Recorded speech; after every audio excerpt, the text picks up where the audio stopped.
आदर आदाब अभिनंदन आभार। मैं निशांत कुमार आ गया हूं आपके सामने लेकर ये अद्भुत सब्जेक्ट जिसका नाम है principles and practice of accounting. आज से हम लोग इस सब्जेक्ट का फास्ट ट्रैक कोर्स शुरू करने जा रहे हैं। देयर बी अप्रॉक्सिमेटली 35-36 क्लासेस और इसमें हम लोग पूरा का पूरा सिलेबस आपका कॉन्सेप्चुअल क्लैरिटी के साथ विद फ्यू इंपॉर्टेंट क्वेश्चंस ये सब हम लोग कवर करेंगे। First of all thank you all so very much. आप सब लोगों ने बहुत ज्यादा सपोर्ट किया। परसों जब मैंने इसकी वीडियो डाली थी, अनाउंसमेंट वीडियो डाली थी, लॉन्चिंग वीडियो डाली थी, आप what ever name you may call it, तो आपका उस पर बहुत अच्छा रिस्पॉन्स आया। आप लोगों ने, बहुत सारे लोगों ने कमेंट्स किए, बहुत सारे लोगों ने व्यू किया उसको, बहुत आप लोगों ने शेयर किया, लाइक किया। Thank you all so much. और अब हमें यही सिलसिला बरकरार रखना है throughout this entire series. तो you have to share these lectures, you have to like the lectures, you just have to make these videos go viral, right. किसी को भी सीए फाउंडेशन नवंबर 20 के अकाउंट्स का एग्जाम देना है, आप उनके साथ ये वाली वीडियोस शेयर करिए। कुछ क्वेश्चंस आए थे, कुछ आप लोगों के मन में डाउट्स हैं, उनको मैं जल्दी से एक बार एड्रेस कर देता हूं। सबसे पहला तो था कि सर शेड्यूल क्या होगा, आप कौन सा चैप्टर कब कब पढ़ाओगे, तो आप हमें बता दो, तो उसके बेसिस पे हम लोग वो अपनी प्रिपरेशन कर सकते हैं। तो सर ये एक टेंटेटिव शेड्यूल है, ये एक टेंटेटिव शेड्यूल है जो आप अपने स्क्रीन पर देख सकते हो। अकाउंटिंग प्रोसेस, जिसमें आज हम लोग क्या करेंगे, आज हम लोग इंट्रोडक्शन करेंगे, बेसिक कुछ टर्म्स समझेंगे, जर्नल, लेजर और ट्रायल बैलेंस। इतनी चीजें हम लोग आज समझेंगे, इतनी चीजें हम लोग आज समझेंगे। कल हम लोग सब्सिडियरी बुक्स और कैश बुक के बारे में डिस्कशन करेंगे, राइट। कैश बुक से भी आप लोगों के क्वेश्चंस आते रहते हैं, कुछ आपके पेटी कैश बुक वगैरह भी है, तो वो भी थोड़ा सा इंपॉर्टेंट है, तो उसमें से आते हैं। बिल्स ऑफ एक्सचेंज का एक लेक्चर होगा, बैंक रेकंसिलिएशन के 3 लेक्चर्स होंगे, डेप्रिसिएशन के 2 लेक्चर्स होंगे, रेक्टिफिकेशन के 3 लेक्चर्स होंगे, फाइनल अकाउंट्स के 3 लेक्चर्स होंगे, final accounts of manufacturing entity का 1 लेक्चर होगा, ठीक है। ये पिछले अटेम्प्ट में इस पे क्वेश्चन आया, तो ये भी थोड़ा सा इंपॉर्टेंस की ओर बढ़ रहा है, तो I am dedicating 1 entire hour on this chapter, final accounts of manufacturing entities. Partnership में हर यूनिट के लिए 1-1 घंटा होगा, डेथ ऑफ अ पार्टनर के लिए 2 घंटे होंगे, कंसाइनमेंट 2 घंटे का होगा, average due date, account current, sale of goods on return approval 1-1 घंटे का होगा, इन्वेंट्रीज 2 घंटे का होगा, final not for profit organization NPO आपका 3 घंटे का होगा। एंड एनपीओ के तो सारे लेक्चर्स यहाँ पर यूट्यूब पे फ्री ऑफ कॉस्ट अवेलेबल भी हैं, जो मेरे रेगुलर लेक्चर्स हैं, तो आप उनको भी देख सकते हो। लेकिन आप यहाँ पर रिवीजन के पॉइंट ऑफ व्यू से विल टेक 3 लेक्चर्स, क्योंकि इंपॉर्टेंट है, एग्जाम में क्वेश्चंस आते हैं। फिर इशू ऑफ शेयर्स, 4 फीचर री इशू ऑफ शेयर्स आपके 4 लेक्चर्स का होगा, और उसके बाद 1 लेक्चर बचता है इशू ऑफ डिबेंचर्स का। तो ये टोटल आपके 36 आवर्स की प्लानिंग तो अभी की है, 36 आवर्स की प्लानिंग अभी की है, ठीक है। ये टेंटेटिव शेड्यूल है, ऊपर नीचे हो सकता है, ऊपर नीचे हो सकता है। तो टेंटेटिव शेड्यूल है कि 12 अक्टूबर तक आपका सिलेबस कंप्लीट हो जाएगा, ये रिवीजन आपका कंप्लीट हो जाएगा 12 अक्टूबर तक। लेकिन आप 2-4 दिन ऊपर नीचे पकड़ लो, ठीक है, 2-4 दिन ऊपर नीचे पकड़ लो, क्योंकि हो सकता है कोई टॉपिक अगर मुझे लगा कि यार इसमें ज्यादा टाइम लग रहा है, तो I will invest more time in that, right. ये तो हो गई पहली चीज। नोट्स आपको कहां से मिलेंगे? नोट्स आपको स्कैनर क्लासेस की वेबसाइट से मिल जाएंगे। इस वीडियो के डिस्क्रिप्शन में भी इन नोट्स का लिंक प्रोवाइडेड है, तो इस वीडियो के डिस्क्रिप्शन में जाके आप ये वाले नोट्स, आप ये वाली पीडीएफ डाउनलोड कर सकते हो। स्कैनर क्लासेस की वेबसाइट पे मैं अपलोड करा दिया करूंगा रोज। तो रोज क्लास से पहले आपको ये जो प्रीमियर वाला इवेंट क्रिएट होता है, इसके डिस्क्रिप्शन में जाके आपको उसके नोट्स मिल जाया करेंगे, राइट। तीसरी चीज, अगर आपको कोई भी डाउट आता है तो ये है मेरा व्हाट्सएप नंबर, पर्सनल नंबर, ये है मेरा पर्सनल व्हाट्सएप नंबर 8447757167। आपको कभी भी कोई भी डाउट आता है, आपको लेक्चर्स को लेके कुछ फीडबैक देना है, आपको चाहिए कि सर आप इस तरह से मत पढ़ाओ, आप ऐसे पढ़ाओ, ठीक है। आपको अगर चाहिए कि सर नहीं कुछ क्वेश्चंस और कराओ, done, anything at all, I am always available on this WhatsApp number. It's obviously not possible for me to reply immediately, लेकिन आई रिप्लाई, मुझे वक्त लगता है लेकिन मैं रिप्लाई जरूर करता हूं। और आप लोग अपना मैसेज करने से पहले अगर अकाउंट्स फास्ट ट्रैक ऊपर मेंशन कर दोगे ना, तो मेरी आंख सबसे पहले इसी पे जाएगी, तो मैं आपके मैसेजेस को प्रायोरिटी दे दूंगा, राइट। जब भी आप मुझे मैसेज करिए तो ऊपर हेडिंग डाल दीजिए अकाउंट्स फास्ट ट्रैक, तो सबसे पहले मैं वो वाले मैसेजेस देखूंगा और आपको प्रायोरिटी पे रिप्लाई करूंगा। आपके कोई भी डाउट्स हो, आपके कोई भी सजेशंस हो, इंप्रूवमेंट्स हो, I am literally begging you for the suggestions and everything. आप मुझे करिए, ठीक है, आप मुझे व्हाट्सएप करिए। हर लेक्चर के बाद आप मुझे व्हाट्सएप करके बताएंगे कि सर आज का लेक्चर कैसा था, ठीक है, अच्छा था, खराब था, ठीक ठाक सा था, सर आपको ये थोड़े से क्वेश्चंस और कराने चाहिए, सर आप ऐसे कम किया करो, ये ज्यादा किया करो, वगैरह वगैरह। आपके जो भी फीडबैक्स होंगे सारे आपके सर आंखों पर होगा, ठीक है। तो लेट्स स्टार्ट, हम लोग स्टार्ट करते हैं बेसिक अकाउंटिंग प्रोसेसेस से।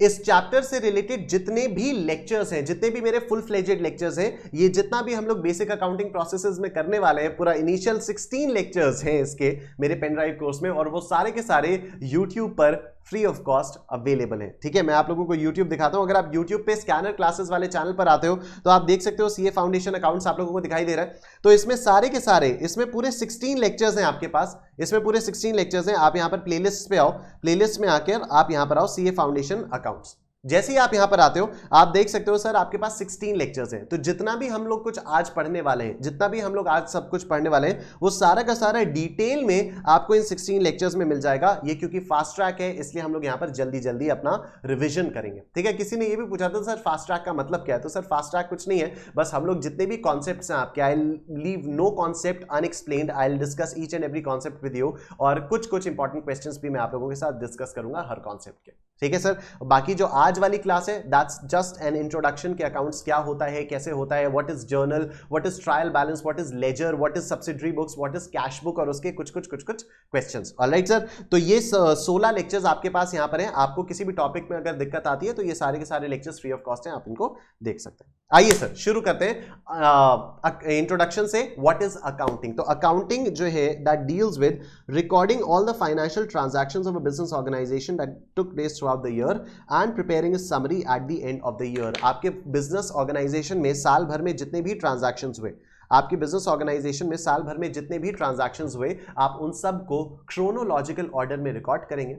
रिकॉर्ड करने के बाद साल के एंड में उसकी समरी बनाएंगे, और समरी बनाकर आप देखेंगे कि आपका प्रॉफिट आया या लॉस आया, आपके एसेट्स कितने हैं, आपकी लायबिलिटीज कितनी हैं। तो this summary will tell the owner whether he has earned any profit during the year और इनकर्ड एनी लॉस। ओके, लेकिन अब आप लोग पूरा अकाउंट्स एक बार पढ़ चुके हैं, अब आप लोग एक बार पूरा अकाउंट्स पढ़ चुके हैं, तो आपको पता है सर कि ये जो समरी होती है इसको हम लोग फाइनेंशियल स्टेटमेंट्स बोलते हैं, जिसमें आपके trading profit and loss account आता है और आपकी बैलेंस शीट आती है। और सिर्फ ओनर ही नहीं, ओनर के साथ साथ और भी कई सारे यूजर्स होते हैं फाइनेंशियल स्टेटमेंट्स के, जैसे कि हमारे लेंडर्स हो गए, जैसे कि हमारे क्रेडिटर्स हो गए, जैसे कि हमारे गवर्नमेंट हो गई, उसको टैक्स लगाना होता है, सरकार को टैक्स चाहिए होता है। तो ये सभी लोग इस समरी का फायदा उठाते हैं, इस समरी को देख के अपनी इंफॉर्मेशन, जो इंफॉर्मेशन उनके लिए रिक्वायर्ड होती है, वो इस समरी से वो लोग गैदर करते हैं। ऑलराइट, तो हमारे पास सबसे पहला आता है principles and practice of accounting. What do you mean bye principles? Principles means rules. Principles का मतलब होता है रूल्स, और प्रैक्टिस का मतलब होता है अ वे ऑफ डूइंग। तो principles and practice of accounting का मतलब rules and methods of doing accounting. तो हम लोग सबसे पहले रूल्स के बारे में बात करते हैं, और सबसे 4 मोस्ट इंपॉर्टेंट रूल है हमारे पास money measurement principle. What does this money measurement principle से? मनी मेजरमेंट प्रिंसिपल ये कहता है सर कि आप अपनी बुक्स ऑफ अकाउंट्स में सिर्फ वही ट्रांजैक्शंस रिकॉर्ड करोगे जिनको आप पैसों के फॉर्म में मेजर कर सकते हो, जिनको आप मॉनेटरी टर्म्स में मेजर कर सकते हो। आप सिर्फ उन्हीं ट्रांजैक्शंस को अपनी बुक्स ऑफ अकाउंट्स में रिकॉर्ड करोगे। दूसरा कॉन्सेप्ट आता है हमारे पास business entity concept. What is this business entity concept? Business entity concept कहते हैं कि ठीक है भाई, मान लिया तुम ओनर हो, तुम दुकान के मालिक हो, जो भी प्रॉफिट आ रहा है वो तुम्हारा है, जो भी लॉस हो रहा है वो तुम्हारा है, मान लिया। लेकिन जब आप अकाउंटिंग करोगे, जब भी आप अकाउंटिंग करोगे, तो आप ये मान के करोगे कि आप अलग हो और बिजनेस अलग है। ठीक है, आप अलग हैं और बिजनेस आपका अलग है। मतलब क्या हुआ? आप अपने पर्सनल एक्सपेंसेस, अगर आप पिक्चर देखने जाओगे तो क्या पिक्चर के टिकट का खर्चा आप अपनी बुक्स ऑफ अकाउंट्स में रिकॉर्ड करोगे? नहीं। वैसे सर आजकल कहां पिक्चर देखने जा पा रहे हैं, आजकल तो ऐसा कोरोना वायरस ने ऐसी एकदम दिमाग की दही कर रखी है सर, पिक्चर सब बंद है, छोड़ो क्या पिक्चर। एनीवे, कोई बात नहीं, बहुत सारे और अपने खर्चे होते हैं। आपने अमेजॉन से अपने घर के लिए टीवी खरीद लिया, तो क्या अपने घर के लिए टीवी खरीदने वाला एक्सपेंडिचर, क्या आपने घर के लिए टीवी खरीदने वाला खर्चा आप अपने बिजनेस की बुक्स ऑफ अकाउंट्स में रिकॉर्ड करोगे? कदापि नहीं बस, कदापि नहीं। क्योंकि ये बिजनेस एंटिटी कॉन्सेप्ट कहता है कि ओनर अलग होता है और बिजनेस ऑर्गेनाइजेशन अलग होती है। इसके पीछे का पर्पस क्या है? जिससे आपके बिजनेस का प्रॉफिट सही निकल के आए। ठीक है, जिससे आपका बिजनेस का प्रॉफिट सही निकल के आए। अगर आपने पर्सनल एक्सपेंसेस अपनी बिजनेस की बुक्स ऑफ अकाउंट्स में रिकॉर्ड कर लिए, तो आपका बिजनेस का जो प्रॉफिट है वो सही से निकल के आएगा ही नहीं। और अगर सही से निकल के नहीं आएगा तो वो यूजर्स ऑफ फाइनेंशियल स्टेटमेंट्स को सही इंफॉर्मेशन नहीं देगा। इसके बारे में डिटेल में हम लोगों ने अपने फुल फ्लेज्ड लेक्चर्स में बात की थी, जिसके लेक्चर्स अवेलेबल है, आप उनको देख सकते हैं। उसके बाद आता है सर हमारा सबसे important concept, and this is the dual aspect concept या dual aspect concept. What is the dual aspect concept? Dual aspect concept कहता है कि किसी भी फाइनेंशियल ट्रांजैक्शन के दो पहलू होते हैं, किसी भी फाइनेंशियल ट्रांजैक्शन के दो पहलू होते हैं और आपको अपनी बुक्स ऑफ अकाउंट्स में उन दोनों ही पहलुओं को रिकॉर्ड करना चाहिए। मतलब क्या हुआ कि अगर मैंने सपोज कंप्यूटर खरीदा, अगर मैंने सपोज 50,000 रुपीज का कंप्यूटर खरीदा, तो दो एस्पेक्ट्स क्या क्या हुए, दो एस्पेक्ट्स क्या क्या हुए। एक तो मेरे पास कंप्यूटर आया और दूसरा मेरे पास से कैश गया। एक तो मेरे पास कंप्यूटर आया और दूसरा मेरे पास से कैश गया, तो मैं इन दोनों ही एस्पेक्ट्स को अपनी बुक्स ऑफ अकाउंट्स में रिकॉर्ड करूंगा। ठीक है, अब आई एम श्योर आप में से कई सारे लोग कमेंट्स में कर रहे होंगे computer account debit to cash, computer account debit to cash, computer account debit to cash. That's very good, seriously hats off to you. आप लोगों को जर्नल एंट्रीज का कॉन्सेप्ट मालूम है और आज हम लोग जर्नल एंट्रीज भी करेंगे। तो this is a dual aspect concept, और ड्यूअल एस्पेक्ट कॉन्सेप्ट से हमारे पास एक बहुत ही इंपॉर्टेंट मैथमेटिकल एक्सप्रेशन या मैथमेटिकल रिलेशन निकल के आता है, जिसको हम लोग बोलते हैं sir accounting equation. And I am pretty sure कि आप सब लोग इस बड़ी सी अकाउंटिंग इक्वेशन से भली भांति परिचित हैं। Capital plus liabilities is equal to assets. ठीक है, capital plus liabilities is equal to assets. This equation will always hold true after each and every transaction. आप कोई भी ट्रांजैक्शन कर लीजिए, आप कोई भी ट्रांजैक्शन कर लीजिए, उसके बाद आपकी ये वाली इक्वेशन ट्रू तो होल्ड करके ही रहेगी। राइट, अभी आइए सर ये वाला क्वेश्चन कर लेते हैं हम लोग जल्दी से। Calculate the missing amount for the following. ये एमटीपी नवंबर 2018 का क्वेश्चन है, 4 मार्क्स के लिए आया है और ये आपके एग्जाम में भी आ सकता है। ठीक है, now we know that capital plus liabilities is equal to assets, तो इसमें कोई दिक्कत वाली बात ही नहीं है। Assets is equal to what, capital plus liabilities. Assets is equal to capital plus liabilities. अब आई एम प्रीटी श्योर आप में से कई सारे लोगों ने इसको सॉल्व करना शुरू कर दिया होगा। तो क्या होगा, ये 30 lakh rupees is equal to 5 lakh plus this, तो यहां पर 25 लाख आ जाएगा। सर ये तो क्या बच्चों वाले सवाल करा रहे हो? मैं थोड़ी करा रहा हूं यार, इंस्टीट्यूट पूछ रहा है। देखो नवंबर 2018 के मॉक टेस्ट पेपर का क्वेश्चन है, मैं थोड़ी करा रहा हूं। तो ये 25 लाख रुपया आपका यहां पर आ गया और यही हमारा आंसर है, ये आपका आंसर करेक्ट हो गया। दूसरा, this plus 3 lakh is equal to 1,50,000। ठीक है, ये तो मैंने जो है ना, ये capital plus liabilities is equal to assets, capital plus liabilities is equal to assets, ये वाली चीज है। मैं सॉल्व सही कर रहा हूं लेकिन मैंने सिंबल गलत लगा दिया, कोई फर्क नहीं पड़ता, कोई फर्क नहीं पड़ता। ऑलराइट सर, अभी देखिए 3 लाख प्लस 1,50,000, यहां क्या आएगा, 4,50,000, 4,50,000। It's as simple as that. 4 number का क्वेश्चन है, ये 4 नंबर का क्वेश्चन है, फ्री के हैं। Alright, this plus 27,50,000 is equal to 29 lakh, तो इसमें मेरे ख्याल से तो 2.5 लाख आएगा, 1.5 लाख आएगा, कुछ तो आएगा। आइए इसको कैलकुलेट किया जाए फटाफट से। तो 29 लाख माइनस 27,50,000, ये आपका आता है सर 1,50,000। ऑलराइट, तो यहाँ पर आ जाएगा आपका 1,50,000 और उसके बाद आपका क्या आता है, 1,14 lakh is equal to minus 5,60,000 plus this. Alright, क्या है आपका 1,14 lakh is equal to minus 5,60,000 plus X, तो एक्स की वैल्यू क्या आ जाएगी, 1,14 लाख प्लस 5,60,000, 1,14 लाख प्लस 5,60,000, यही है ना? हाँ, 1,14 लाख प्लस, तो ये आया आपका 1,19,60,000 रुपए, 1,19,60,000 रुपीज। ऑलराइट सर, तो आई होप ये आपको अकाउंटिंग इक्वेशन का कॉन्सेप्ट क्लियर हो चुका है। बहुत बढ़िया। इसमें से जो डिटेल्ड क्वेश्चंस होते हैं जो आप लोग क्लासेस 11th में पढ़ते हो, अगर आपने क्लास 11th अकाउंट से किया तो, मैंने तो साइंस से किया, तो मैंने क्लासेस 11th और 12th में अकाउंट्स नहीं पढ़ी थी। बाद में ही आके जब मैं चार्टर्ड अकाउंटेंट वाली पढ़ाई में आया तभी मैंने सारी पढ़ाई की।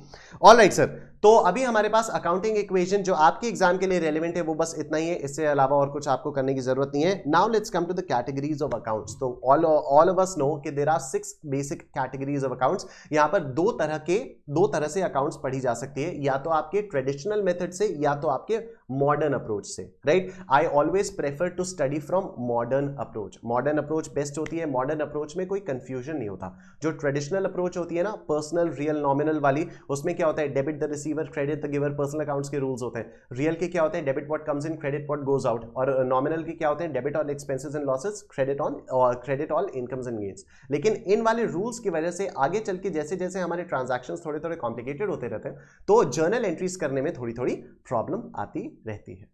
लेकिन सर ये जो मॉडर्न अप्रोच है ये एक एकदम फूल प्रूफ मेथड है, इससे कभी भी कोई प्रॉब्लम नहीं आएगी, राइट। इसमें करना क्या है, आपके 6 कैटेगरीज होते हैं, capital, drawings, liability, asset, revenue, expense. एक एक करके मैं आपको जल्दी से इन कैटेगरीज का मतलब समझाता हूं, उसके बाद हम लोग धीरे धीरे आके वो तो पढ़ेंगे, डेबिट क्रेडिट के रूल्स तो पढ़ेंगे।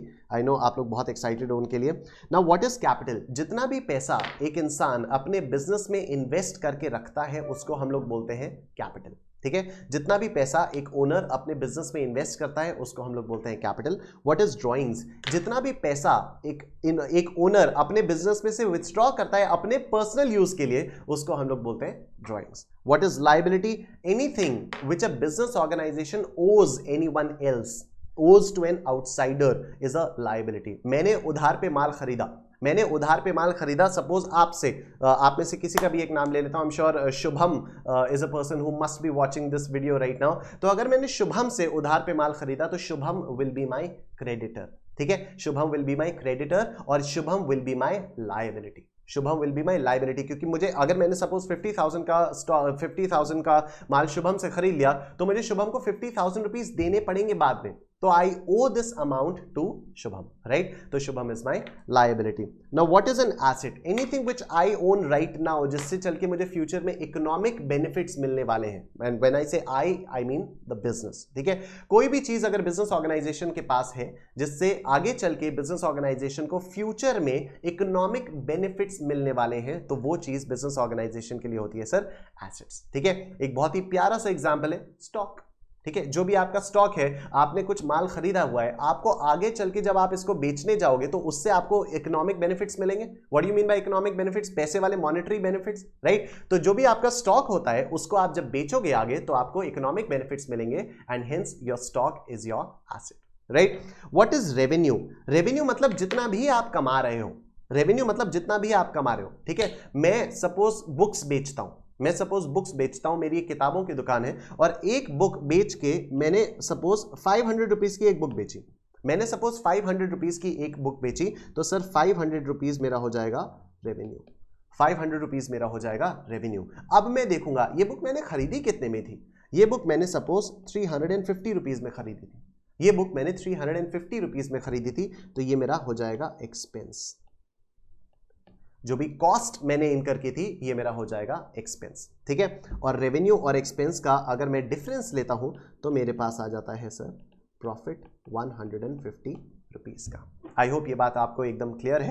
Capital is the amount invested in the business by its owner, drawings is the amount of money withdrawn by the owner from the business for his personal use, asset is anything which a business organization owns with the help of which it will get economic benefits in future, liability is the amount of money owed by the business to an outsider, revenue is the entire amount of income before any deductions are made, cost वाला deduction हो गया, salary का deduction हो गया, wages का deduction हो गया, इन सारे डिडक्शंस को माइनस करने से पहले जितना भी आपने पैसा कमाया that is known as revenue, and expense is the cost incurred in producing और selling the goods and services, ठीक है। कॉस्ट इनकर्ड इन सेलिंग, अब जो ये 350 रुपए मैंने खर्च किए this is the cost incurred in selling the goods, ठीक है। मैंने गुड्स को खरीदा उसके बाद मैंने उनको बेचा तो the cost incurred to sell these goods is 350 rupees, right sir. कुछ इंपॉर्टेंट टर्म्स देख लेते हैं। Profit, what is profit? Profit is revenue minus expense, ये तो हम लोगों को मालूम है। What is outstanding expense? Outstanding expense का क्या मतलब होता है, आइए जल्दी से बताता हूं आउटस्टैंडिंग एक्सपेंस क्या होता है। ये है आपका साल, ये है आपका साल यहां तक खत्म हो रहा है, आज है सपोज मतलब 1 अप्रैल 2020, 31 मार्च 2021, ऑलराइट। आपने यहां पर कोई खर्चा इनकर किया, आपने यहां पर कोई खर्चा इनकर किया, सपोज यहां पर आपने इलेक्ट्रिसिटी यूज कर ली, इस साल में आपने इलेक्ट्रिसिटी यूज कर ली। अब जब आपने इलेक्ट्रिसिटी यूज कर ली तो इलेक्ट्रिसिटी का बिल भी तो पे करोगे, लेकिन आपने उसको पे नहीं किया, आपने उसको पे किया इस साल, आपने उसको पे किया इस साल।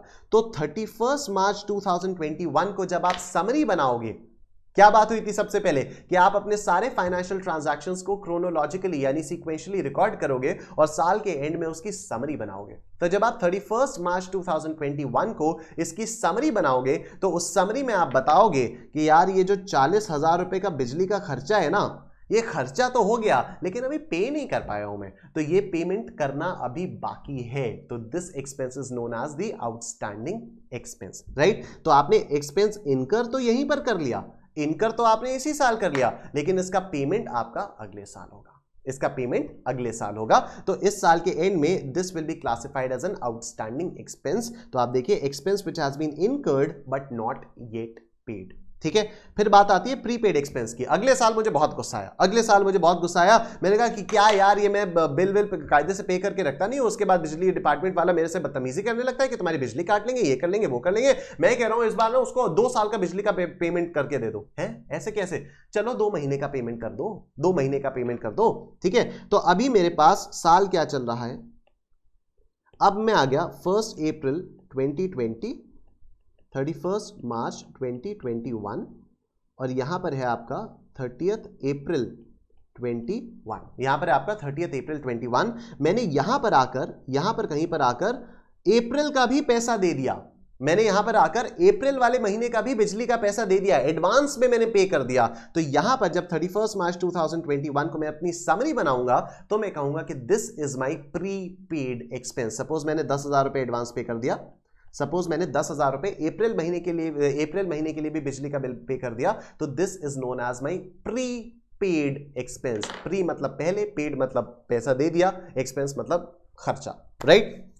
तो प्रीपेड एक्सपेंस क्या होता है आपका? Expense which has been paid but not yet incurred. These are very important terms guys, these are very important terms. इन टर्म्स को अगर आप लोग नहीं समझोगे तो फिर आगे चल के बहुत प्रॉब्लम होंगे। That's why I am taking a little bit of time in these concepts, but this is important, alright. अब बात करते हैं सर अनअर्न्ड इनकम या इनकम रिसीव्ड इन एडवांस के बारे में। ना व्हाट इज दिस? चलो मैं अभी किसी दूसरे स्टूडेंट का एग्जांपल लेता हूं। सपोज यहां पर I am pretty sure Shailaja भी यहां पर देख रही होंगी। तो सपोज शैलजा ने मुझसे कहा कि सर आप ना ये पैसे पकड़ो 50,000 रुपए, ये हमारा साल क्या है, हमारा साल ये चल रहा है 1/4/2020, 31 मार्च 2021। यहां पर कहीं पर शैलजा ने मुझे 50,000 रुपए दिए और शैलजा ने मुझसे कहा कि सर आप रखो 50,000 रुपए, मुझे जब भी आपसे बुक्स चाहिए होंगी मैं बाद में मंगा लूंगी, एडजस्ट कर लेना। मुझे जब भी आपसे बुक्स चाहिए होंगी बाद में मंगा लूंगी, आप एडजस्ट कर लेना। और शैलजा ने मुझे यहां पर 50,000 रुपए दे दिए। तो ये पैसा तो मिल गया, लेकिन क्या मैंने इसको कमा लिया है? Do I have a right on this 50,000? कल को अगर शैलजा मुझसे कहे कि नहीं सर मुझे आपसे कोई बुक्स नहीं खरीदनी, मेरा पैसा वापस कर दो, तो क्या मैं उसको लीगली कह सकता हूं कि नहीं नहीं अब तो ये पैसा मेरा ही है? नहीं, ये पैसा मेरा नहीं है, इस पैसे पर मेरा कोई हक नहीं है। This is my income received in advance. ये जब आगे चल के शैलजा मुझसे बुक्स खरीदेंगी तब मैं इसका तब ये मेरे लिए इनकम होगी, लेकिन अभी ये मेरे लिए इनकम नहीं है, ठीक है। तो this is my income received in advance या अनअर्न्ड इनकम, राइट। और लास्ट में हमारे पास आता है अक्रूड इनकम, लास्ट में हमारे पास आता है अक्रूड इनकम वाला कॉन्सेप्ट। तो यहां पर आई एम प्रीटी श्योर विकास कुमार यादव भी ये लेक्चर देख रहे होंगे, तो अब मैं विकास का एग्जांपल ले लेता हूं कि सपोज यहां पर 1 अप्रैल, थोड़ा साफ साफ बनाएं,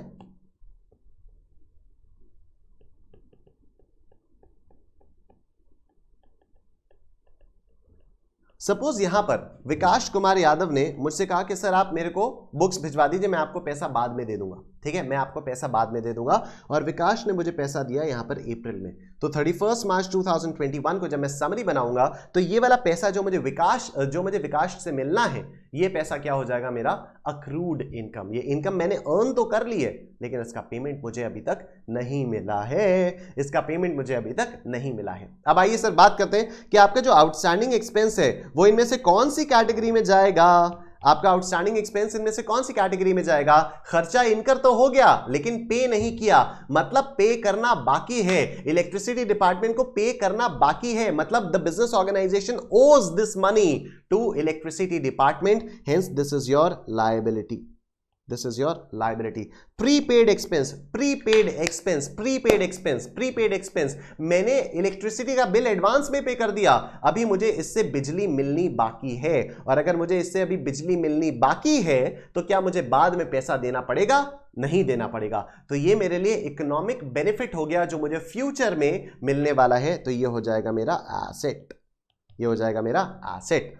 income received in advance, income received in advance, Shailaja ने मुझे पैसे दे दिए, कहा किताबें बाद में खरीदूंगी, मेरा इस पैसे पर कोई अधिकार नहीं है। कल को अगर शैलजा आके कहती है कि ये पैसा मुझे वापस करो, मुझे देना पड़ेगा, मतलब as of now I owe this money, I owe this 50,000 to Shailaja, I owe this to an outsider, hence this is a liability. आप लोग अभी इमेजिन नहीं कर सकते मुझे कितना मजा आ रहा है अकाउंट्स पढ़ा के, सीरियसली मुझे बहुत मजा आ रहा है। Alright, so this is a liability. और फिर फाइनली हमारे पास आता है अक्रूड इनकम। विकास ने कहा कि पैसा आपको बाद में दूंगा, मेरा राइटफुल अधिकार है कि विकास से मैं पैसा ले लूं, तो मुझे आगे चल के इकोनॉमिक बेनिफिट मिलने वाला है जब विकास मुझे पैसा देंगे, तो ये मेरा हो जाएगा एसेट, ये हो जाएगा मेरा एसेट, राइट सर। और इन्हीं के बेसिस पर हमारे पास ये आता है अक्रूवल कॉन्सेप्ट। अक्रूवल कॉन्सेप्ट, आपकी जितनी भी बुक्स ऑफ अकाउंट्स बनती हैं वो सारी की सारी अक्रूवल कॉन्सेप्ट पर बनती हैं, मतलब it does not matter whether you have received the payment in cash or not, it does not matter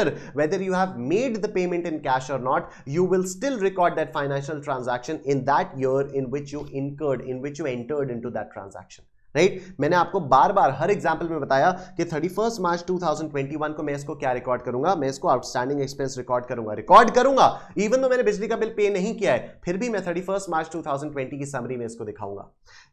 prepaid expense, भले ही अगले साल का एक्सपेंस है ये, लेकिन करूंगा मैं उसको, अभी भी रिकॉर्ड करूंगा। उसको कैसे रिकॉर्ड करूंगा कि ये प्रीपेड एक्सपेंस हो गया, मैं उसको दिखाऊंगा कि प्रीपेड एक्सपेंस हो गया, ठीक है। अक्रूड इनकम, पैसा अभी नहीं मिला है, फिर भी उसको दिखाऊंगा, क्यों? क्योंकि पैसा मिलना बाकी है और मैं पैसे कमा चुका हूं, ऑलराइट। तो अक्रूवल कॉन्सेप्ट ये कहता है कि आपका चाहे पैसा मिला हो चाहे पैसा नहीं मिला हो, अगर आपने ट्रांजैक्शन में एंटर कर लिया है तो आपको उसको रिकॉर्ड करना पड़ेगा। This is your accrual concept, alright sir. Accounting equation और इन 6 कैटेगरीज को यूज करके हम अब निकालते हैं rules of debit and credit. Accounting equation और ये जो 6 कैटेगरीज हैं इनको यूज करके हम लोग निकालते हैं सर डेबिट और क्रेडिट। आप देखिए आपके पास अकाउंटिंग इक्वेशन आती है capital plus liabilities is equal to assets, ठीक है।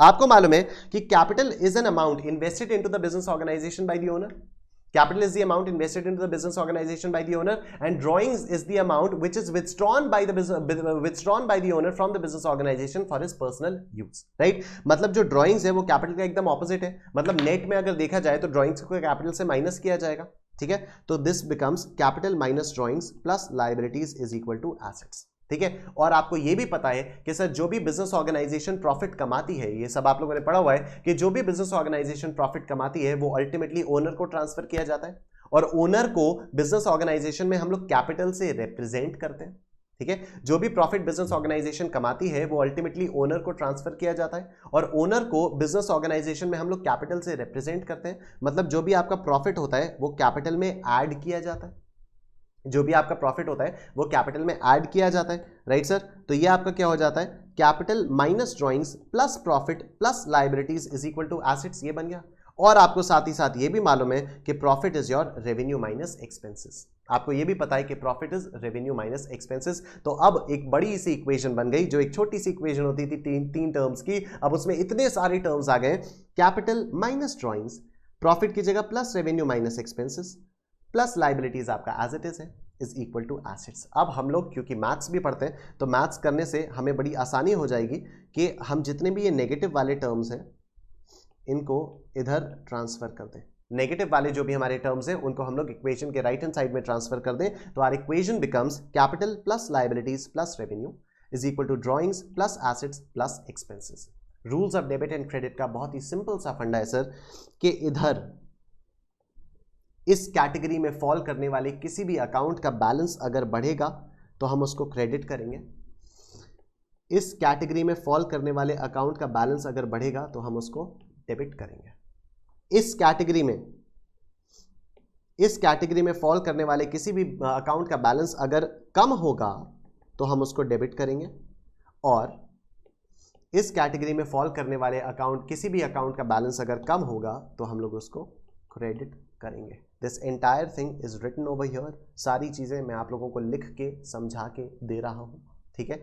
आप लोगों का सिर्फ इतना सा काम है कि आप लोगों को पढ़ते रहना है, रिवाइज करते रहना है। ऑलराइट सर, तो any account falling under any of the categories on the left hand side of the equation is credited when it's balance increases and debited when it's balance decreases. Any account falling under any of the categories on the right hand side of the equation is debited when it's balance increases and credited when it's balance decreases. I hope ये सारी की सारी चीजें अभी consolidate होकर अभी अब almost 30 minutes हो चुके हैं हम लोगों को, बट आई होप आप लोगों को इंटरेस्टिंग लग रहा है, आप लोगों को सारी की सारी चीजें आ रही है दिमाग में। अगर आप लोगों को मजा आ रहा है तो प्लीज कमेंट में मुझे बताइए यस सर मजा आ रहा है, यस सर मजा आ रहा है। जैसे कि मेरी फेवरेट पेट लाइन होती है, सबको समझ में आ गया बोलो यस यस यस, ठीक है सर। तो प्लीज आप लोग जल्दी से कमेंट्स करके बताइए। मैं आप लोगों के साथ, ठीक है ये वीडियो रिकॉर्डेड है लेकिन मैं आप लोगों के साथ लगातार बैठ के बातें तो कर ही रहा हूं वहां पर कमेंट सेक्शन में, ठीक है। तो जल्दी से बताइए इसमें मजा आ रहा है आप लोगों को। और आगे चल के अभी हम लोग धीरे धीरे प्रैक्टिकल प्रॉब्लम्स भी करेंगे। अभी तो ये जो बेस है इसको एक बार कंसोलिडेट होकर आपके दिमाग में बैठाना बहुत जरूरी होता है। ऑलराइट सर, तो आपका ये टेबल बन जाती है। कैपिटल लायबिलिटी रेवेन्यू इंक्रीज होगा तो क्रेडिट, डिक्रीज होगा तो debit. Drawings assets expenses increase होगा तो डेबिट, डिक्रीज होगा तो credit. Alright sir, now what do you understand by goods? Goods आपकी वो सारी चीजें होती हैं जिनको आप आगे बेचने के लिए खरीदते हो, ठीक है। मेरी अगर किताबों की दुकान है, और मैं किताबें खरीद रहा हूं तो किताबें will be classified as goods for me, ठीक है। क्योंकि मैं किताबें क्यों खरीद रहा हूं, मैं उनको आगे बेचने के लिए खरीद रहा हूं। Understand the concept of the word goods, ठीक है। If I am purchasing the books, what is the purpose for me to purchase the books? Because I need to sell the books further, मुझे ये books आगे बेचनी है। तो goods includes all those things which are purchased for resale, ठीक है। और goods को हम लोग अकाउंटिंग के पॉइंट ऑफ व्यू से, अकाउंटिंग के पर्पस के लिए हम 4 पार्ट्स में डिवाइड करते हैं: परचेजेस रिटर्न, सेल्स और सेल्स रिटर्न्स, ठीक है। Now what is purchase? Purchase आपका वही हो जाता है जब आप गुड्स खरीदते हो तो वो आपकी परचेज हो जाती है। अच्छा, एक चीज और आप लोग मुझे बताइए, कमेंट सेक्शन में बताइएगा, मैं लगातार देख रहा हूं। अगर मैं किताबों की दुकान का बिजनेस कर रहा हूं, अगर मैंने सपोज एक लैपटॉप खरीद लिया तो will laptop be classified as goods for me? क्या उस लैपटॉप को आप बोलोगे कि वो मेरे लिए गुड्स है? जल्दी से बताइए कमेंट सेक्शन में। I am watching the comments. नहीं मतलब ऐसे नहीं, I am sitting over there and watching, ठीक है। Very good. आप में से कई सारे लोगों ने, मोस्टली आप में से सभी लोगों ने कहा होगा कि नहीं सर लैपटॉप आपके लिए गुड्स नहीं है, because I am not purchasing the laptop for further sale, because I am not purchasing the laptop for resale, I am just purchasing the laptop for my business use. Alright, goods आप उन्हीं चीजों को बोलते हो जिनको आप आगे चल के बेचना चाहते हो, राइट। तो परचेजेस का मतलब वही हो जाता है, जो भी आप चीजें खरीदते हो आगे बेचने के लिए, जो भी आप गुड्स खरीदते हो उनको हम लोग परचेजेस बोलते हैं। जाहिर सी बात है परचेजेस आपका एक्सपेंस होता है, परचेजेस आपका खर्चा होता है। तो जाहिर सी बात है जब भी आप गुड्स को परचेज करोगे आप परचेज अकाउंट को डेबिट करोगे। परचेज अकाउंट को डेबिट क्यों करोगे? क्योंकि जब भी एक्सपेंसेस का बैलेंस बढ़ता है तो हम उस अकाउंट को डेबिट करते हैं। एक्सपेंसेस का बैलेंस जब बढ़ेगा तो उसको डेबिट किया जाएगा। तो परचेज अकाउंट को हमेशा डेबिट किया जाएगा। परचेज अकाउंट को सर हमेशा डेबिट किया जाएगा। इसके कुछ एक्सेप्शंस भी होते हैं, उन एक्सेप्शंस के बारे में हम लोग बाद में बात करेंगे।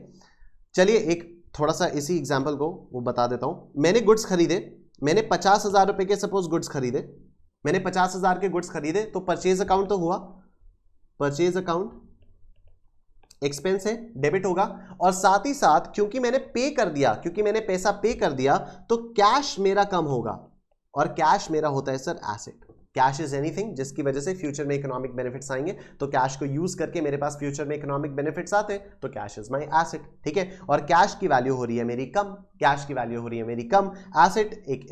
की वैल्यू अगर कम होती है तो हम लोग उसको क्रेडिट करते हैं, तो ये हो जाएगा purchases account debit to cash account, right sir. Now अब हम लोग बात करते हैं सर परचेजेस रिटर्न्स के बारे में। अगर आपने खरीदा हुआ माल वापस किया तो उसको हम लोग बोलते हैं परचेजेस रिटर्न्स, ठीक है। तो सपोज मैंने शुभम से माल खरीदा, मैंने शुभम से गुड्स परचेज किए, तो मैंने एंट्री क्या की होगी? जब मैंने शुभम से गुड्स परचेज किए होंगे तो मैंने एंट्री क्या की होगी? मैंने एंट्री की होगी purchases account debit to cash account, मैंने ये किया होगा, ठीक है। अगर मैंने क्रेडिट पे खरीदे होंगे, अगर मैंने उधार पे खरीदा होगा तो क्या होगा? अगर मैंने उधार पे शुभम से माल खरीदा होगा तो फिर एंट्री क्या होगी? तो होगी सर ये purchases account debit to Shubham account, Shubham, purchases account debit to Shubham. क्यों सर यहां पर शुभम क्यों आएगा? क्योंकि शुभम मेरी लायबिलिटी बन जाएगा। अगर मैंने उधार पर माल खरीदा होगा तो शुभम मेरी लायबिलिटी बन जाएगा, और लायबिलिटी हमारी बढ़ेगी तो उसको हम लोग क्रेडिट करेंगे। ठीक है, I will owe this money to Shubham ना, तो Shubham will be my liability. और मैंने अभी आप लोगों को बताया था यहां पर कि लायबिलिटी अगर बढ़ती है तो हम लोग उसको क्रेडिट करते हैं, राइट। तो यहां पर लायबिलिटी बढ़ जाएगी तो ये शुभम क्रेडिट होगा। तो अभी मैं मान के चल रहा हूं कि कैश है, अभी मैं मान के चल रहा हूं कि कैश है, तो purchases account debit to cash account मैंने एंट्री पास की होगी जब मैंने गुड्स परचेज किए हुए होंगे तो। ठीक है, अब मैंने गुड्स रिटर्न किए, अब मैंने परचेज गुड्स को रिटर्न किया, तो रिटर्न करते समय क्या होगा? रिटर्न करते समय पहली चीज तो ये होगी कि मेरे पास ये कैश वापस आ जाएगा, और अगर मेरे पास ये कैश वापस आएगा तो मैं एंट्री करूंगा कैश अकाउंट डेबिट। कैश वापस आएगा मतलब कैश का बैलेंस बढ़ जाएगा, और कैश का बैलेंस बढ़ जाएगा, एसेट का बैलेंस बढ़ेगा, एसेट बढ़ता है तो उसको डेबिट करते हैं, कैश अकाउंट डेबिट, राइट। मैं यहां पर क्रेडिट क्या करूंगा? मैं यहां पर क्रेडिट करूंगा sir purchases returns.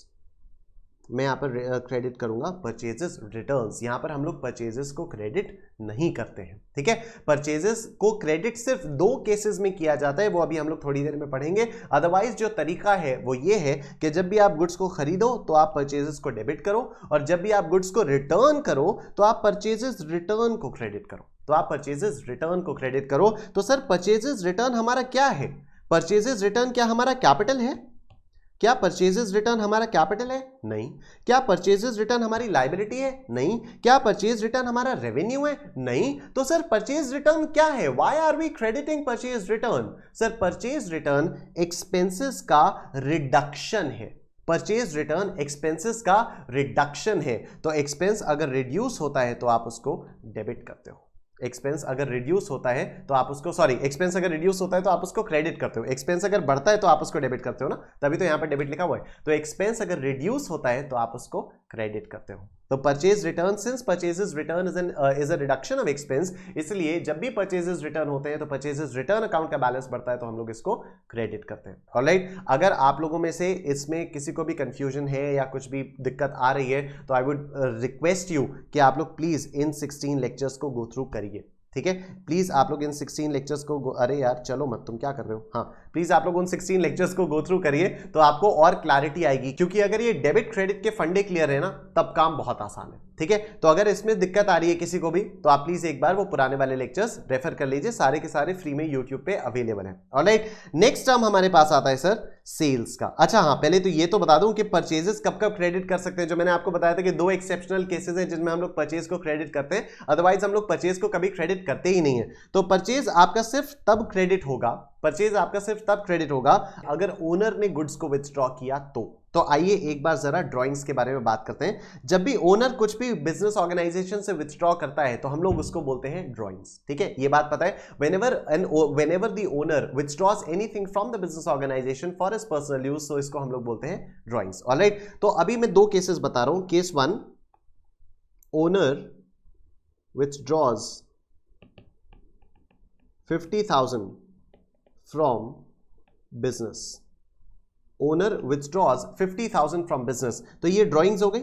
Drawings account का बैलेंस बढ़ेगा, ड्राइंग्स अकाउंट का बैलेंस बढ़ता है तो हम लोग उसको डेबिट करते हैं। देख रहे हो आप, ड्राइंग्स अकाउंट का बैलेंस बढ़ता है तो हम लोग उसको डेबिट करते हैं। तो हम लोग करेंगे ड्राइंग्स अकाउंट डेबिट। ठीक है, 50,000 कैश इसने निकाला, मतलब हमारे कैश अकाउंट का बैलेंस कम हुआ। कैश अकाउंट का बैलेंस कम हुआ मतलब हमारे एसेट का बैलेंस कम हुआ। एसेट का बैलेंस कम होता है तो हम लोग उसको क्रेडिट करते हैं। तो हमने किया to cash account.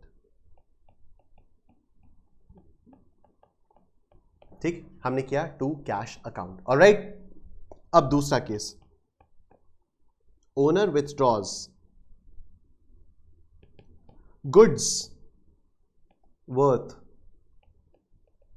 50,000 from the business. ठीक है, owner withdraws goods worth 50,000 from the business for his personal use. तो अगेन ड्राइंग्स का बैलेंस बढ़ेगा 50,000 से। Drawings account debit 50,000। यहां पर हम क्रेडिट करेंगे परचेजेस अकाउंट। यहां पर हम क्रेडिट करेंगे सर परचेजेस अकाउंट। यहां पर हमने क्या परचेज रिटर्न किया? नहीं, यहाँ हमने परचेज रिटर्न नहीं किया, हमने गुड्स के ओनर को, मतलब जिससे हमने गुड्स खरीदे थे, हमने उसको गुड्स वापस नहीं किए, तो यहाँ पर हम परचेजेस रिटर्न अकाउंट क्रेडिट नहीं करेंगे। यहाँ पर हमारे पास कोई और ऑप्शन ही नहीं बचता है, यहाँ पर हम लोग परचेजेस को ही क्रेडिट करेंगे। क्यों? क्योंकि जब हमने गुड्स खरीदे थे तो हमने परचेजेस को डेबिट किया था, जब हमने गुड्स खरीदे थे तो हमने परचेजेस को डेबिट किया था, राइट। यहां अगर हम लोग परचेज रिटर्न कर रहे होते तब तो हम परचेजेस रिटर्न को क्रेडिट करते, लेकिन यहां पर हम परचेजेस रिटर्न तो कर नहीं रहे। यहां पर तो हम बस ये वाला जो माल है, ये वाला जो 50,000 के गुड्स है, ये अब हमारे पास फर्दर रीसेलिंग के लिए नहीं बचे। बहुत ध्यान से समझिएगा, ये जो 50,000 का स्टॉक है ये हमारे पास अब फर्दर रीसेलिंग के लिए बचा ही नहीं, क्योंकि ये ओनर अपने पर्सनल यूज के लिए लेके चला गया है, ठीक है। और क्योंकि अब ये ओनर पर्सनल यूज के लिए लेके चला गया है, तो we have no other option but to credit the purchases account. तो परचेजेस अकाउंट आपका क्रेडिट इस वाले केस में होगा when the owner will withdraw goods worth 50,000 rupees. Alright. दूसरा, अगर आपने गुड्स को फ्री में बांट दिया, अगर आपने गुड्स को एडवर्टाइजिंग होती है वो ना, वो होता है ना 3 साबुन के साथ 1 साबुन फ्री, 1 शर्ट के साथ 1 शर्ट फ्री, तो अगर आप उसको फ्री में बांट दे रहे हो, बेसिकली आप एडवर्टाइज कर रहे हो, आप उसको एडवर्टाइज कर रहे हो, तो यहां पर क्या होगा सर? अगर आपने केस 2 है, ये केस 2 है, give goods worth 50,000 rupees as samples, तो आपने बेसिकली 50,000 रुपए की एडवर्टाइजिंग कर दी, आपने 50,000 रुपए का एडवर्टीजमेंट एक्सपेंस इनकर कर दिया, और एडवर्टीजमेंट एक्सपेंस का बैलेंस बढ़ गया, एडवर्टीजमेंट एक्सपेंस आपका डेबिट होगा। Advertisement expense account debit. I hope ये वाली चीज समझ में आ रही है कि एडवर्टीजमेंट एक्सपेंस आपका बढ़ा तो ये डेबिट होगा। 2, अब अगेन यहां पर परचेजेस, जब आपने ये गुड्स खरीदे थे, जब आपने ये गुड्स खरीदे थे तो आपने परचेजेस अकाउंट को डेबिट किया था, लेकिन अब आप क्या इस गुड्स को वापस कर रहे हो? क्या आप इन गुड्स को वापस कर रहे हो? नहीं, ये परचेजेस रिटर्न नहीं है। आप बस अब ये फर्दर रीसेलिंग के लिए नहीं बचे। अगेन यहां पर एडवर्टीजमेंट में भी यही है कि ये फर्दर रीसेलिंग के लिए बचे ही नहीं, ये फर्दर रीसेलिंग के लिए नहीं बचे, राइट सर। इसलिए हम यहाँ पर परचेजेस अकाउंट को क्रेडिट करेंगे। So there are only 2 exceptions. ये मैं थोड़ा सा, ये ना मुझे और फास्ट चलना पड़ेगा, मैं आप लोगों को एकदम ना बहाव में आके कॉन्सेप्ट ही समझाया जा रहा हूं। एनीवे कोई बात नहीं, I will move fast now. Alright, तो परचेजेस अकाउंट का आप सिर्फ 2 केसेस में क्रेडिट करते हो। पहला, when the owner withdraws goods from the organisation, और दूसरा goods given as free samples. अच्छा, एक तीसरा भी है, if goods given as charity. तो बात वही हो जाती है, चाहे आप फ्री सैंपल्स में दो चाहे चैरिटी में दो। अगर क्वेश्चन में ये लिखा रहेगा कि ये गुड्स चैरिटी में दे दिए तो आपका चैरिटी एक्सपेंस डेबिट हो जाएगा, चैरिटी अकाउंट आपका डेबिट हो जाएगा, ठीक है, ये आपका खर्चा हो जाएगा, तो ये चैरिटी अकाउंट आपका डेबिट हो जाएगा और परचेजेस आपका क्रेडिट हो जाएगा। And at the end of the year, net purchases will be determined by reducing the balance of purchases return account from the purchases account. ठीक है, परचेजेस अकाउंट का जो भी बैलेंस है उसमें से आप परचेजेस रिटर्न का बैलेंस माइनस करोगे तो आपकी नेट परचेजेस आएंगी, राइट। तो we are discussing about goods को 2 पार्ट्स में हम लोगों ने अभी तक देखा। एक देखा परचेजेस, अगर हम लोग कोई भी गुड्स आगे बेचने के लिए खरीदते हैं तो वो परचेजेस अकाउंट में डेबिट किया जाता है। अगर हम लोग गुड्स को वापस कर देते हैं तो उसको परचेजेस रिटर्न अकाउंट में क्रेडिट किया जाता है। परचेजेस रिटर्न अकाउंट में क्रेडिट करने का क्या पर्पस है? Purchases return is a reduction of expense, और रिडक्शन ऑफ एक्सपेंस जब भी होता है तो हम उसको क्रेडिट करते हैं, hence purchases return is credited. Purchase को डेबिट क्यों किया जाता है? क्योंकि परचेज इज एन एक्सपेंस, जब भी परचेज करते हैं तो एक्सपेंस का बैलेंस बढ़ता है, और जब एक्सपेंस का बैलेंस बढ़ता है तो उसको हम लोग डेबिट करते हैं, राइट। Very good. बात करते हैं सेल्स के बारे में। Sales is my revenue, sales is my revenue. जितना भी पैसा बिफोर डिडक्शन मुझे मिलता है दैट इज माई रेवेन्यू, ठीक है। तो सेल्स जो है ये आपका रेवेन्यू वाली कैटेगरी में फॉल होता है। तो जब भी आप गुड्स बेचते हो तो आपके पास कैश आता है, वो आपका एसेट है, एसेट इंक्रीज होता है, और ये जो सेल्स है this false under the category of revenue, और आपका सेल्स क्रेडिट हो जाता है। आपने सपोज गुड्स बेचे 50,000 रुपीज के, आपने गुड्स बेचे 50,000 रुपीज के, आपके पास कैश का बैलेंस बढ़ गया, तो कैश अकाउंट डेबिट 50,000, और आपके पास सेल्स का बैलेंस बढ़ गया, sales account credit 50,000, sales account credit 50,000। Sir ये सेल्स अकाउंट क्रेडिट क्यों होगा? क्योंकि sales falls under the category of revenue, sales जो है वो आपका रेवेन्यू में आ जाएगा, ठीक है। सिमिलरली इसका उल्टा सेल्स रिटर्न क्या होता है? जब आपने जो बेचा हुआ माल अगर आपके पास वापस आया तो ये हो जाएगा आपका सेल्स रिटर्न। ठीक है, जिस तरह से purchases return was a reduction of expense, उसी तरह से sales return is a reduction in revenue. तो सेल्स रिटर्न आपका हमेशा डेबिट होगा, सीधी सी बात है। तो सेल्स रिटर्न अकाउंट डेबिट 1000 रुपए टू कैश अकाउंट 1000 रुपए। सर आपने सेल तो 50,000 की दिखाई, सेल रिटर्न 1000 का दिखाया। हाँ तो मैं ये क्यों मानूं कि सारा का सारा माल वापस आ गया? मतलब मैं बिजनेस कर रहा हूं यार, सारा का सारा जितना बेचा वापस कर लूंगा क्या? नहीं, ठीक है।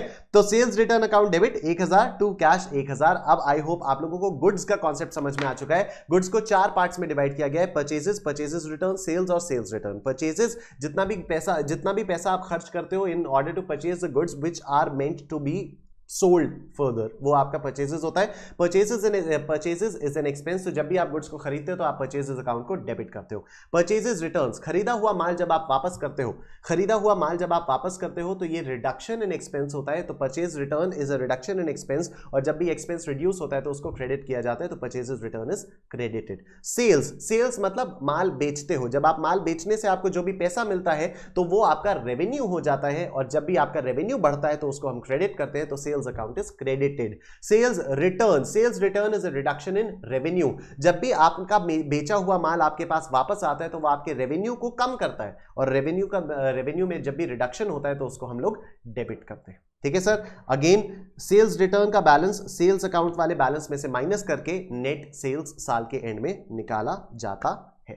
ऑलराइट सर, मूविंग ऑन, ये हमारे पास सारी बेसिक प्रोसेसेस हो गए। जर्नल हम लोग कर ही रहे इतनी देर से, आप लोगों को आता ही है जर्नल। ये जर्नल का फॉर्मेट होता है, this is date, this is particulars, this is ledger folio. What do you mean by ledger folio? Although exam के लिए रेलेवेंट नहीं है, लेकिन मैं फिर भी बता देता हूं। ये एलएफ क्या होता है? LF is ledger folio.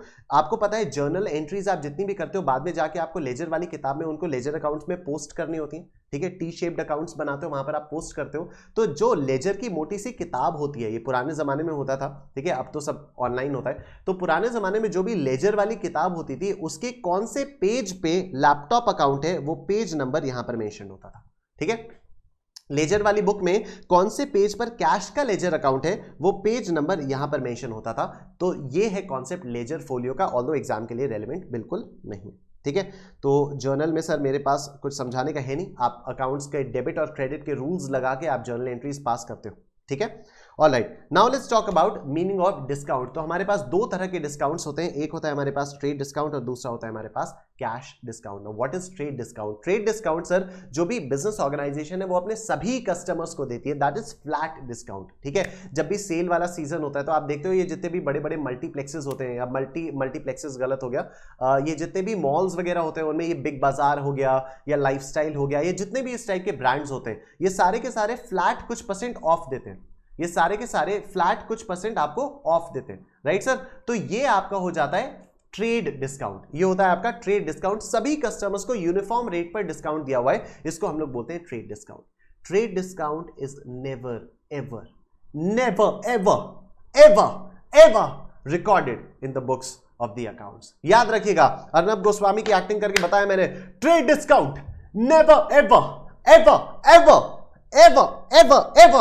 Never recorded in the books of accounts. ठीक है, ट्रेड डिस्काउंट कभी भी बुक्स ऑफ अकाउंट से माइनस नहीं किया जाता है। ये जो आपकी इनवॉइस होती है, जो आपका बिल होता है, वहीं से माइनस करके दिखा दिया जाता है। कहने का मतलब क्या हुआ कि आपने goods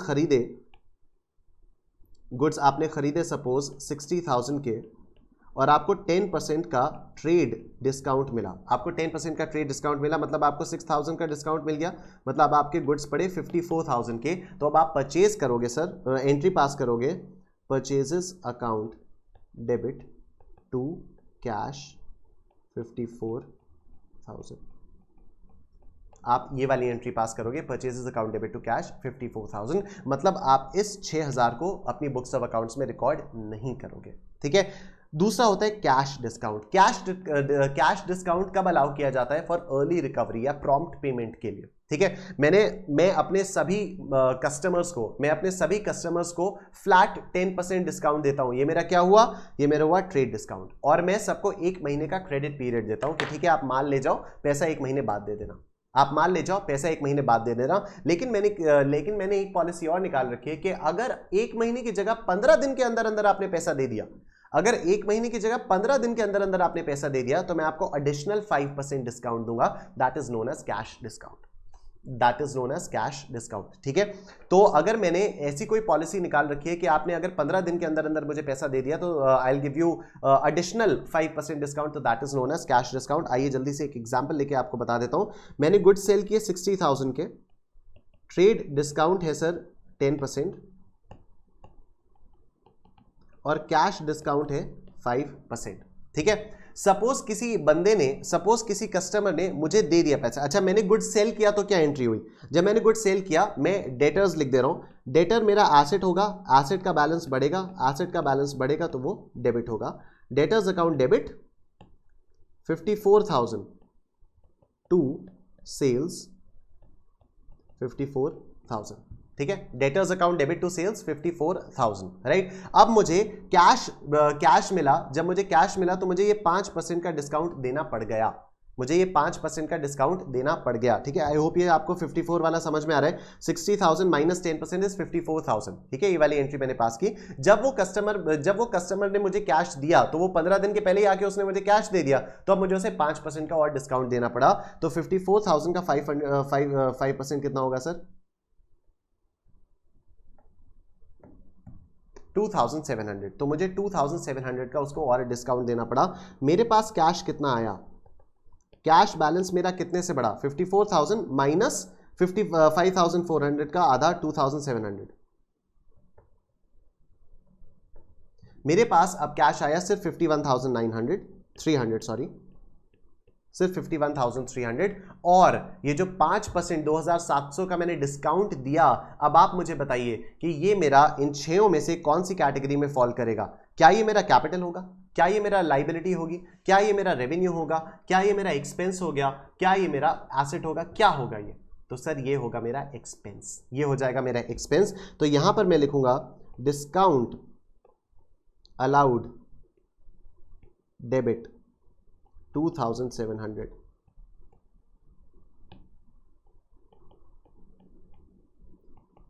to debtors 54,000। I hope sir अब आपको ये डिस्काउंट वाली चीज समझ में आ रही है। Trade discount will never be recorded in the books of accounts and cash discount is recorded in this manner. Discount allowed is an expense, जब ये एक्सपेंस का बैलेंस बढ़ता है तो उसको हम लोग डेबिट करते हैं। हेंस जब भी हम लोग डिस्काउंट प्रोवाइड करेंगे तो आपको 2,700 डेबिट करना होगा। मेरा वो डॉक्यूमेंट कहाँ गया भैया, नोट्स वाला? आइए सर आइए, हाँ ये रहा, ये रहा सर। ठीक है, तो ये था आपका ट्रेड डिस्काउंट और कैश डिस्काउंट। अब हम बात करते हैं लेजर। लेजर की पोस्टिंग कैसे होती है? बहुत ही सिंपल तरीके से होती है। आपकी ये वाली एंट्री ले लो आप, ये वाली एंट्री ले लो आप, debtors account debit to sales. ठीक है, debtors account debit to sales वाली एंट्री ले लो। उसके बाद इस वाली एंट्री की भी लेजर पोस्टिंग करके दिखा दूंगा, घबराइएगा मत। आइए देखिए, इसके लिए आपके पास 2 टी शेप्ड अकाउंट्स आपको बनाने होंगे। आपको 2 टी शेप्ड अकाउंट्स बनाने होंगे, एक डेटर्स और दूसरा सेल्स। तो आइए सर बनाते हैं। एक बनेगा आपका डेटर्स अकाउंट, ये बना आपका date particulars amount, date particulars amount, date particulars amount, date particulars और अमाउंट, क्रेडिट और ये डेबिट। ठीक है, तो debtors account debit to sales, debtors account debit to sales, ध्यान देना, debtors account debit to sales. ठीक है sir, debtors account debit to sales कैसे किया? एक बार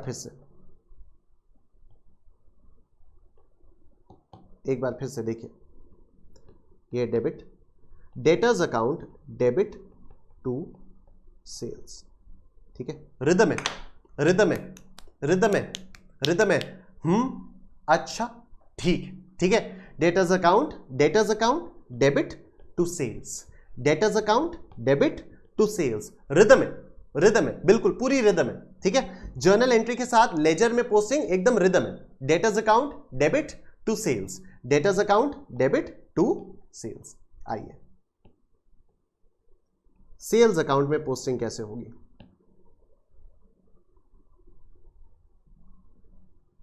डेट पर्टिकुलर्स, डेट पर्टिकुलर्स रुपए, डेट पर्टिकुलर्स रुपए, डेट पर्टिकुलर्स रुपए, और ये आई आपकी लाइन, ये आया आपका डेबिट, ये आया आपका क्रेडिट। अभी देखो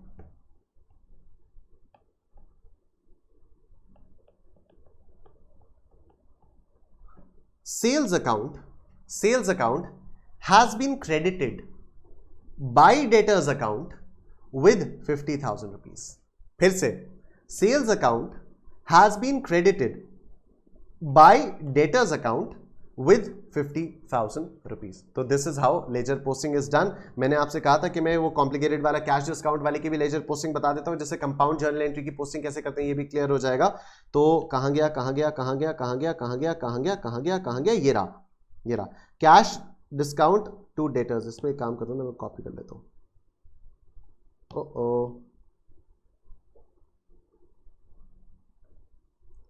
कॉपी, फिर से जर्नल एंट्री लिखनी पड़ती है ना, नहीं तो पेस्ट, ये आ गई जर्नल एंट्री। अब आइए इसकी लेजर पोस्टिंग की जाए। तो सबसे पहले cash account,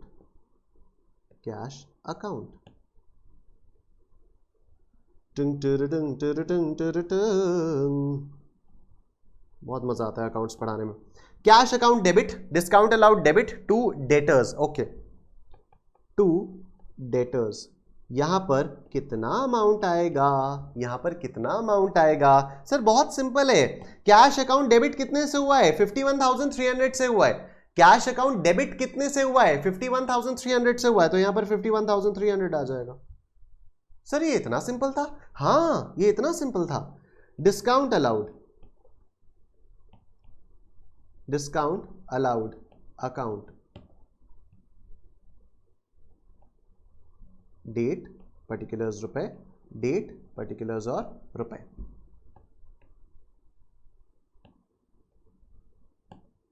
discount allowed debit 2,700 to debtors, discount allowed debit to debtors 2,700। Sir seriously ये इतना सिंपल है? हाँ बेटा ये इतना ही सिंपल है। डिस्काउंट अलाउड कितने से डेबिट हुआ है? 2700 से। कैश अकाउंट कितने से डेबिट हुआ है? 51,300 से। तो कैश अकाउंट की डेबिट साइड पे कितना अमाउंट लिखोगे? 51,300 लिखोगे। डिस्काउंट अलाउड की डेबिट साइड पे कितना अमाउंट लिखोगे? 2,700 लिखोगे। बस बात खत्म हो जाती है। सर डेटर्स अकाउंट का बताओ, डेटर्स अकाउंट का बताओ, डेटर्स अकाउंट।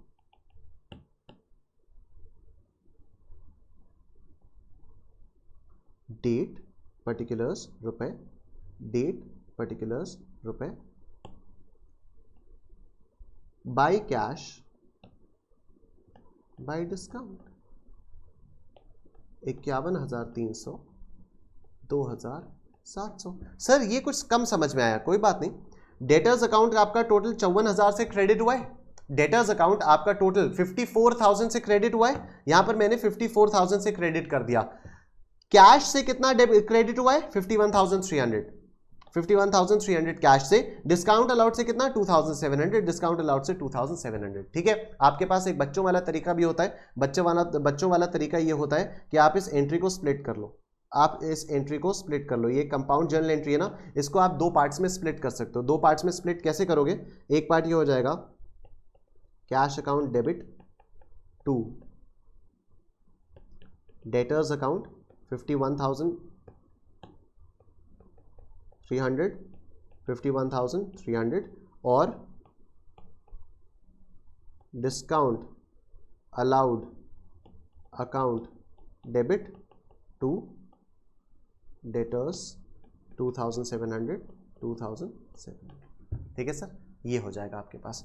तो आपने इस एंट्री को दो छोटी छोटी एंट्रीज में स्प्लिट कर लिया। अब आप इसकी लेजर पोस्टिंग आराम से कर सकते हैं। ठीक है सर, तो लेजर का ये फॉर्मूला होता है, लेजर का ये फॉर्मूला होता है। लेजर में आपके पास जो कुछ भी होता है सब कुछ लिख के दिया हुआ है मैंने आप लोगों को। ठीक है, पूरा बना के दिया हुआ है, इसको आप लोग देख लेना। लेजर पोस्टिंग आती है trial balance, trial balance, trial balance. What is trial balance? जो भी लेजर पोस्टिंग के जो भी लेजर बैलेंसेस होते हैं, जो भी लेजर बैलेंसेस होते हैं। अच्छा, ये आपने पोस्टिंग कर लिया ना, अब आप देखो क्या होगा। ये हो गया, ठीक है। अब बैलेंस आएगा। बैलेंस क्या आएगा? यहां पर डेबिट साइड में 51,300 है, क्रेडिट साइड में कुछ नहीं है। तो जब भी पीरियड आपका खत्म हो जाएगा, जब भी आपका अकाउंटिंग पीरियड खत्म हो जाएगा, तो यहां पर आपका आएगा बाय बैलेंस कैरीड डाउन। ये डेबिट वाला टोटल ज्यादा है, क्रेडिट वाला टोटल कम है, तो डेबिट वाला टोटल उठ के यहां पर आ जाएगा आपका 51,300, जिससे आपके ये जो टोटल्स है ना ये आपके मैच करेंगे 51,300, 51,300। ठीक है, ये आपका आ गया बैलेंस। सिमिलरली डिस्काउंट का बैलेंस क्या आएगा, यहां पर आएगा बाय बैलेंस कैरीड डाउन, ये वाला 2,700। इससे क्या हुआ कि ये 2,700 टोटल आ गया और ये 2,700 टोटल आ गया। ठीक है, डेटर्स अकाउंट, डेटर्स अकाउंट में क्रेडिट का टोटल ज्यादा है, डेबिट का टोटल कम है। क्रेडिट का टोटल ज्यादा है, डेबिट का टोटल कम है, तो आप लोग यहां पर डेबिट में लिखोगे टू बैलेंस कैरीड डाउन, कितना 54,000। तो यहां पर अब आपका टोटल आएगा 54,000 और यहां पर आपका टोटल आएगा 54,000।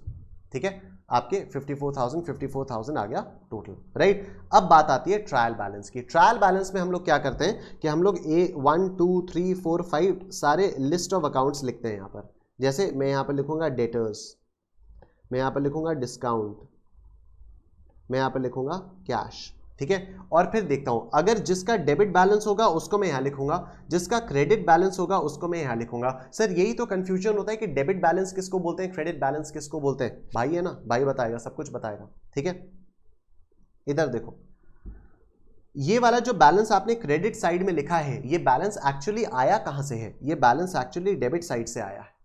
ठीक है, क्योंकि डेबिट का total was greater than credit का टोटल, तो यहां पर जो आपने बाई बैलेंस कैरी डाउन हुआ है, ये बैलेंस कहां से उठ के आया है, ये बैलेंस डेबिट साइड से उठ के आया है, ये बैलेंस आपका डेबिट साइड से उठ के आया है। Hence this is known as debit balance. कहां से आया है, डेबिट साइड से आया है, तो डेबिट बैलेंस। तो कैश अकाउंट में डेबिट बैलेंस में आप लिख दोगे 51,300, कैश अकाउंट में डेबिट साइड में आप लिख दोगे 51,300। डिस्काउंट अलाउड, ये वाला जो बैलेंस आया है कहां से आया है, डेबिट से आया है। कहां से आया है, डेबिट से आया है। कहां से आया है, डेबिट से आया है, तो यहां पर आप लिख दोगे 2,700, डेबिट साइड में लिख दिया 2,700 डिस्काउंट पे।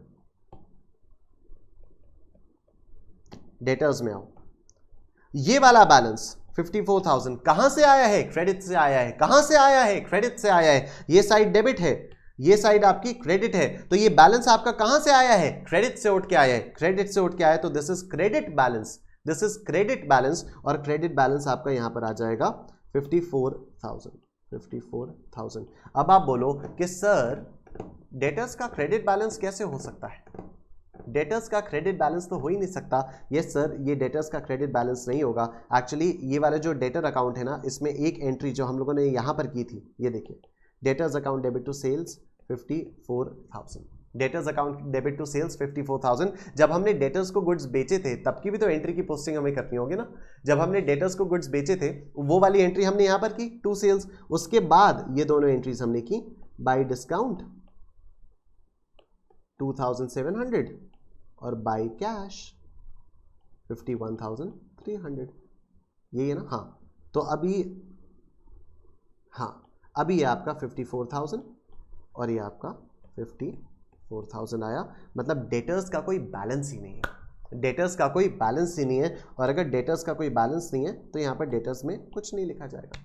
ठीक है, डेटर्स में यहाँ पर कुछ नहीं लिखा जाएगा, तो दिस इज ट्रायल बैलेंस। तो चलिए सर, आज के लिए इतना ही रखते हैं। हम लोगों ने इंट्रोडक्शन कर लिया, बेसिक अकाउंटिंग प्रोसेसेस हम लोगों ने कर लिए, जर्नल, लेजर, ट्रायल बैलेंस हम लोग सब कर चुके हैं। अब कल हम लोग सब्सिडियरी बुक्स और कैश बुक के बारे में डिटेल में डिस्कशन करेंगे। आई will see you guys tomorrow. आप लोग प्लीज मुझे व्हाट्सएप करके या इस वीडियो में कमेंट्स करके जरूर बताइएगा कि आपको आज का लेक्चर कैसा लगा। आप अगर मुझसे कुछ और एक्सपेक्ट कर रहे हैं या आप चाहते हैं कि मैं अपनी स्पीड बढ़ाऊं या स्पीड थोड़ी सी कम करूं, या any improvement is humbly welcome, any improvement is like most welcome, seriously guys, just give me a feedback। मुझे गालियां भी दोगे तो चलेगा, ठीक है। अगर मतलब ये भी बोल दोगे ना कि बहुत खराब पढ़ा है, चलेगा, सब चलेगा, लेकिन मुझे बताओ कि आप लोगों के लिए और मैं क्या ज्यादा कर सकता हूं। तो I will see you guys tomorrow रात को 9 बजे। Till then take care, good bye, take care.